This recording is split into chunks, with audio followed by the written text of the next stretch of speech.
Education लिफ India में आपका स्वागत है। आज हम कहेंगे intermediate value theorem, advance calculus की एक इंपॉर्टेंट थ्योरम है। तो क्या है, if F is a continuous function, क्या होगा कि एक फंक्शन है एफ जो क्या है गिवन है इंटरवल इन ए बी, वहां पर एक वैल्यू है N. N is a number between F A and F B.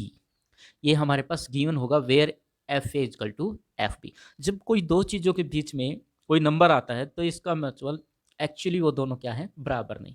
यदि वो उन दोनों के बीच में नहीं है तो वो उनके इक्वल होगा। Then there is a number, तो हमें प्रूव करना है एक ऐसा नंबर सी जो उस इंटरवल ए बी में है जिसकी वैल्यू एफ में रखने पर एन हो जाती है। ये एक डायग्राम है इसका।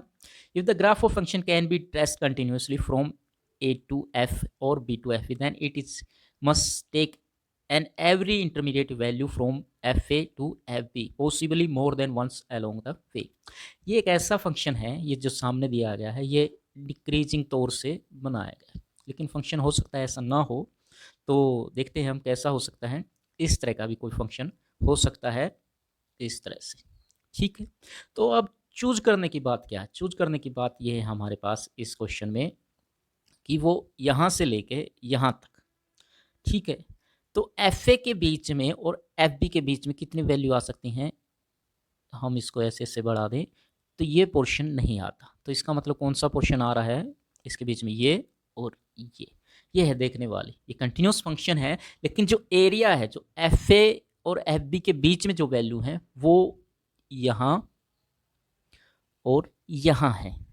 इस एरिया की वैल्यू एफ ए और एफ बी के बीच में नहीं है। ये इंटरमीडिएट वैल्यू में सोचने की बात है, जो मेनली बात है। तो अब यहाँ से लेके एफ ए से लेके एफ बी के बीच में जो वैल्यू है वो क्या है? वो इस तरह से यहाँ से लेके यहाँ तक की ही है। तो यहाँ पर हमें वो प्रूव करनी है। ठीक है, तो देखते हैं दोबारा से। तो सपोज दैट एफ ए एक डोमेन में फंक्शन है, R is continuous function. If K is the value between F A, K कोई वैल्यू है वो एफ और एफ बी के नज़दीक है। वो कैसी हो सकती है? ए और एफ बी के बीच में या एफ बी और एफ ए के बीच। तो वहाँ पर एक सी मिलेगा। यदि वो कंटिन्यूस है तो हमें उसकी डोमेन में एक सी मिलेगा जहाँ पर उस के की वैल्यू फंक्शन में होगी। जैसे ये सेम फंक्शन है पिछली तरह से, के की वैल्यू है, देन देयर एग्जिस्ट सम सी, उसकी डोमेन में एक सी आएगा। यही प्रूव करना सी। हम इस क्वेश्चन में अधिकतर गलती करते हैं कि हम सी मान लेते हैं और एफ ए और एफ बी के बीच में प्रूव करने की कोशिश करते हैं, लेकिन यहाँ पर एफ ए और एफ बी के बीच में के दिया गया है। के क्या दिया गया है? गिवन है के। ठीक है, और प्रूव क्या करना है हमें? प्रूव करना है ये पोर्शन, प्रूव करना है हमें ये प्रूव। तो देखते हैं। तो जो हम डायग्राम की बात कर रहे थे, यहाँ पर एक फंक्शन का डायग्राम है ए और उसी फंक्शन का एक पार्ट लिया हमने बी। तो जो इंटीग्रल इक्वेशन है वो क्या जो इंटरमीडिएट वैल्यू थ्योरम है वो करती है यहाँ से लेके यहाँ तक के फंक्शन की बात, फिर यहाँ से लेके यहाँ तक की, और फिर यहाँ से लेके यहाँ तक की। क्योंकि यदि हम यहाँ से लेके यहाँ तक का लेंगे इंटरवल तो वैल्यू तो यहाँ से यहाँ तक की ही आएंगी, वैल्यू तो यहाँ से यहाँ तक की आएंगी, लेकिन जो ये पोर्शन है नीचे वाला ये कभी नहीं आएगा। तो इसलिए हम यूज करते हैं इसको बेहतर समझने के लिए, या तो फंक्शन के वो पॉइंट जहां पर फंक्शन क्या है, डिक्रीजिंग है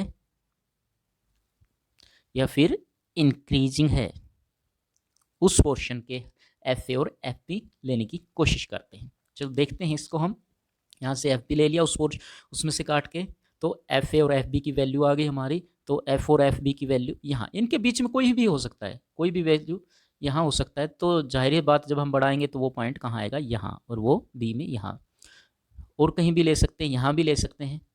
तो सामने यहाँ आएगा, और ध्यान से देखो तो यहाँ पर सी आ जाएगा। इसी तरह से जितनी भी आप पॉसिबिलिटी सोच सकते हैं एफ ए और एफ बी के बीच में, वो कंटिन्यूस होने के कारण ए और बी में किसी ना किसी सी पॉइंट पर वो वैल्यू मिल जाएगी। तो इसका यूज कैसे करते हैं? इंटरमीडिएट का यूज कैसे करते हैं? यूज इसलिए करते हैं, सबसे पहले तो हमें नंबर ऑफ जीरो निकालने के। जैसे ये क्वेश्चन है, यहाँ पर क्या है?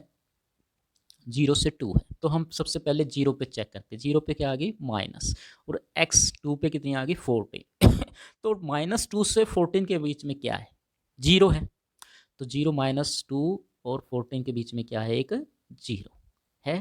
तो इसका मतलब ये किसके बराबर है, एफ सी के बराबर, एफ सी के बराबर। तो 0 किसके बराबर आएगा, F C, F C equal to 0। तो 0 कहाँ आएगा, जो ये सी आएगा वो किससे बिलोंग करेगा, इससे। तो हमें क्या मिलेगा, इस इंटरवल में इसका एक सोल्यूशन जरूर होगा। यही चीज़ है समझने की। जैसे ये है number of zeros, number of zero on the interval 0 9, what is the minimum order of zero, zero के बारे में। तो हम इसके टुकड़े तोड़ते हैं जहाँ जहाँ ये डिक्रीजिंग, और यहाँ पहला पोर्शन है 0 से 3 के बीच में, ये क्या है 1 से 15, यानी डिक्रीजिंग फंक्शन है। तो 1 से 15 के बीच में एक 0 जरूर होगा। फिर क्या है, ये पॉजिटिव है, ये भी पॉजिटिव है, ये भी पॉजिटिव है। तो इसका मतलब क्या है, ये बढ़ते में, तो एक 0 यहाँ जरूर होगी। एक से ज़्यादा भी हो सकती हैं, लेकिन मिनिमम बताया तो कम से कम एक 0 मिनिमम बताया, मैक्सिमम नहीं बताया उसने, क्योंकि मैक्सिमम हम निकाल नहीं सकते, पता नहीं कितनी 0 हो सकती हैं इसके बीच में, लेकिन मिनिमम का हम पता लगा। और अब आगे देखा तो ये 3 और 7 दोनों प्लस के हैं, यहाँ कोई 0 नहीं आती। 7 और 1 -1, ये डिक्रीजिंग फंक्शन हो गया दोबारा से 8 और 9 पे, तो यहाँ भी एक 0। तो टोटल 3 0 मिनिमम हो सकती है, ये IVP कहती है, IVP कहती है। आगे देखिए, इसी तरह है IVP का एक और यूज 4 और 9, 4 और 9 इस इंटरवल के बीच में वैल्यू क्या है fx की, 3 और -1, 3 और -1 है, 4 और 9, तो 8 भी देख सकते हैं हम। तो इसमें क्या आएगा, 8 भी कर सकते हैं। वो कहता है what is the fewest possible times of fx equal to 1, कहाँ कहाँ हो सकता है। 3 और 7 के बीच में नहीं हो सकता, लेकिन 7 और 1 के बीच में हो सकता है, वो भी कितनी बार, 1 बार। तो ये आंसर क्या आ गया हमारा 1। IVP क्या कहती है, IVP कहती है कि जब FB की वैल्यू 3 और -1 है, तो उसके बीच में जितनी भी वैल्यू हैं वो इंटरवल में जरूर ना जरूर लाई करेंगे, यदि फंक्शन कंटिन्यूस। तो 3 और -1 में कम से कम एक बार 1 तो आ ही आएगा, यानी फ्यूएस्ट टाइम। और ज़्यादा से ज़्यादा पता नहीं कितनी बार आ सकता, हम इसके बारे में कुछ कह नहीं सकते। अब ये देखते हैं, तो एक रूट सोल्यूशन निकालने के लिए भी हम IVP का उपयोग कर सकते हैं। कोई फंक्शन है cos x equal to x, तो हम इसको क्या मान लेते हैं, fx, x को इधर ले आते हैं, x माइनस cos x। तो हमें पता है ये दो वैल्यू ऐसी ढूंढनी है जहाँ पर ये एक पर पॉजिटिव और एक पर नेगेटिव, यदि ऐसी हमें वैल्यू मिल जाती हैं तो हम कह सकते हैं कि वो उनके बीच में 0 जरूर आई। तो सबसे पहले f0 पर -1 आ गया, और f पाई पर उसने पाई प्लस 1 कर दिया जो ग्रेटर देन 0। तो IVP कहती है कि नेगेटिव और पॉजिटिव, नेगेटिव वैल्यू से यदि पॉजिटिव वैल्यू पर जाएंगे तो IVP कहती है उनके बीच में जो वैल्यू आएगी वो कौन सी है, 0 तो जरूर आएगी, तो वही उसका सोल्यूशन होता है। तो IVP क्या कहती है, इसका एक सोल्यूशन है, कम से कम एक सोल्यूशन, तो fy equal to 0, y equal to cos y।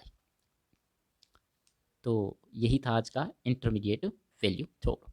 Subscribe करना न भूलें।